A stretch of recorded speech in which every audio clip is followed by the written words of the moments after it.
পূরণ হয়নি। এই জন্য আমাদেরকে দেশ চলতে জুলাই পদযাত্রা বের হতে হয়েছে। সবাই সচেতন থাকো। বাংলাদেশের প্রত্যেকটা সিস্টেম কিছু ধান্দাবাজ বাটপার ব্যক্তি স্বার্থকে প্রাধান্য দেওয়া লোকজনের জন্য কলুষিত হয়েছিল। অভ্যুত্থান পরবর্তী সময় নিয়েছে, সেই লোকদের বিরুদ্ধে যথাযথ ব্যবস্থা নেওয়া হয়নি। এই শান্তিটা আমার এই সিস্টেমগুলোতে নতুন করে থেকে বসেছে।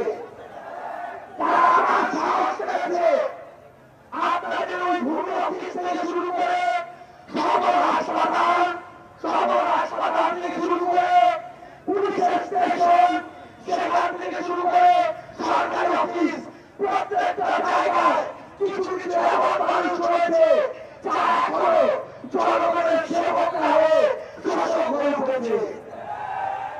সংগ্রামী সহযোগিতা, আমাদের এই লড়াই হচ্ছে এই জনগণ বিরোধী, দেশ বিরোধী